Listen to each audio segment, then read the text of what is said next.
And just like that, we are back at it for another month's Flight Club. To all of those who have been participating in previous flights, welcome back. And to all of those who are new, welcome to the Flight Club. You can see I got some great themed heart glasses on to match the Valentine's Day theme.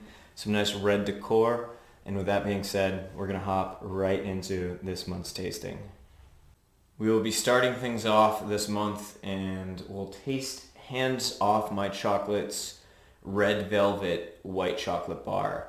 They're based out of Belgium, as we have visited a few times in some previous months, but this blend is a perfect combination for this Valentine's Day. You have your red and white perfectly in harmony. It is more of a red velvet cookie base, and then it has a layer of white chocolate on top. Hands Off My Chocolate is coming up on their 10th year anniversary. They were founded in 2013 by owners Kitty and Dan. They basically went out on a mission to try and find the best chocolate bar out there. They ended up melting over 800 different chocolates and trying to find which everyone liked more, and used all of this R&D to create their own line, Hands Off My Chocolate. Hands Off My Chocolate chocolates are all natural ingredients. They are 100% traceable with regards to where their cocoa is coming from, and the packaging is recyclable as well, because who doesn't like recycling? I know I love it myself. I try to have competitions with my friends to see who can recycle the most every week. So this bar was inspired by the classic and coveted red velvet cake. If you are unfamiliar with red velvet cake, I certainly would recommend trying some, as this bar is a testament to that baked good. The bar itself is phenomenal. The flavor combo is pretty sweet, literally, and it's sweet. But this one you really can't go wrong with. Hands Off My Chocolate does phenomenal work, and it's a pleasure to work with them. And with that being said, we will be moving on to our next tasting, which is a familiar face, one which we know and love, Chocolove, out of Boulder, Colorado. So we'll be hopping on another quick flight. Well, not that quick, but we're going from Belgium to Boulder. And we'll be tasting the Chocolove 34% Ruby Chocolate Bar with a passion fruit filling. So we have covered Chocolove in September's Flight Club, more about their brand and just kind of their foundation. The September Flight Club video, if you weren't a part of the group at that time, is posted to view if you're looking for more info on Chocolove.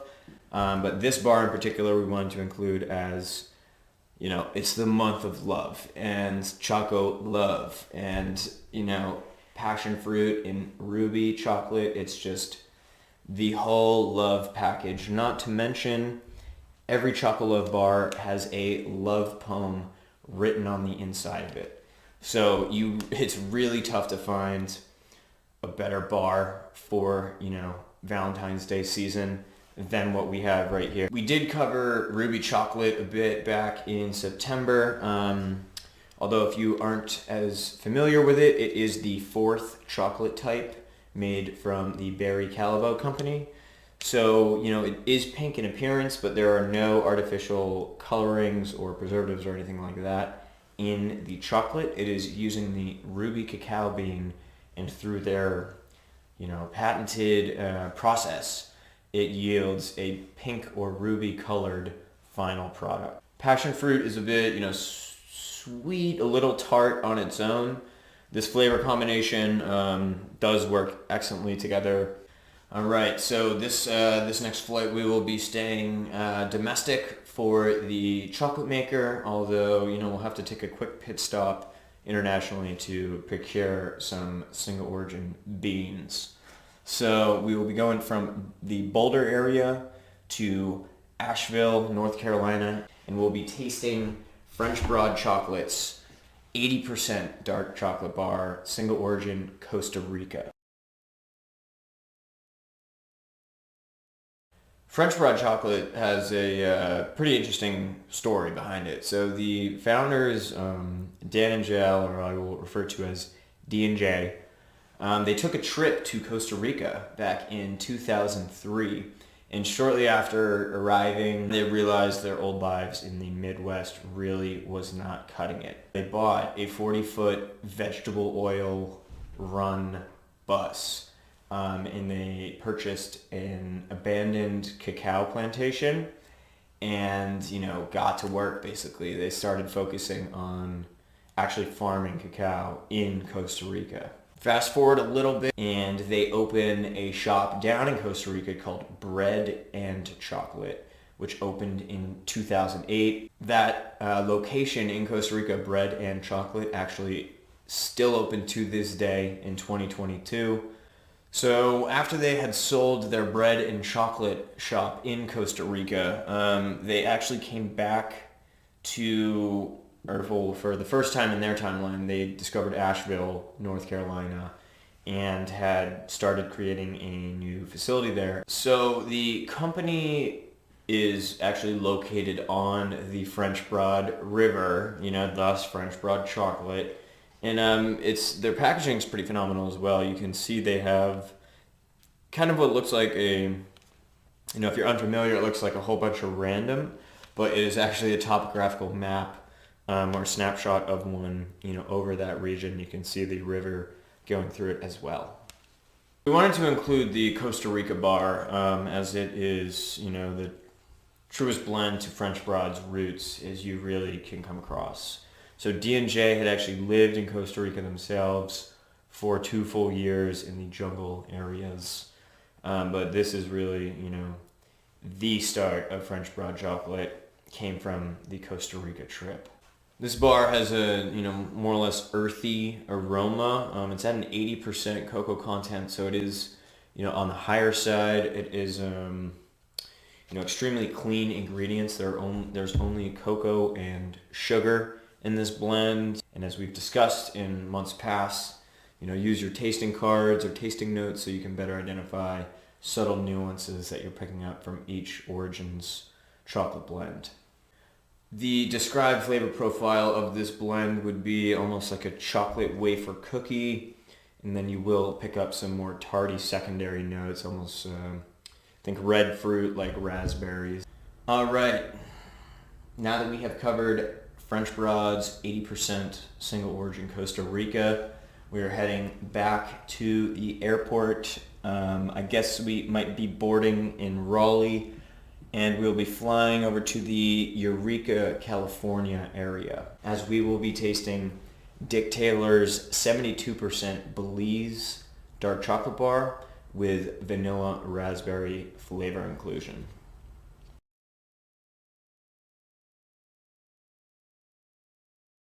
This is their seasonal blend. If you were to view the images online, you'd see a super bright red raspberry powder that's kind of layered on the backside. And this is one of the best flavor combinations that I have tasted myself. So you'll be able to see Belize on the map. Do you see it? Because it's right here. So they're working with the Maya Mountain Co-op in Belize to procure the actual beans themselves. This is another cacao co-op that is focusing on sustainability, farmers' wages, ensuring they have what they need to continue their livelihoods. As discussed in the November's Flight Club, Dick Taylor products use an old school letterpress to get their packaging together, so you can actually feel, again, the indentations and markings on the parchment itself, and it is just a stunning piece of art on its own. Once you get to opening the chocolate, you'll be like, the backside of the bar itself is bright red in color. It is due to the abundance of raspberries that are layered on the back. They're freeze-dried and combined with vanilla, coconut, palm sugar. Thus you have the vanilla raspberry. So that just about covers the Eureka, California chocolate maker, as well as the Belize or Belizean cacao. So we will be moving on to our next tasting option this month. And yep, wouldn't you have it, we're going back over to Belgium. Could have made that pit stop while we were there, but I love flying. So let's jump into it. It will be another familiar face, Dolphin Belgian chocolate. And this month we have their 37% milk chocolate with a masala chai flavor inclusion.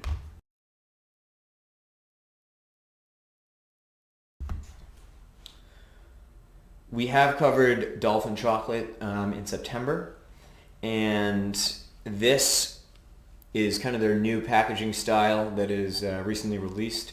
You can see they have a new QR code on the back of all their new kind of packaging styles. This will bring you, if you scan it, it will bring you directly to their Cocoa Act 4 sustainability project that they're putting into play.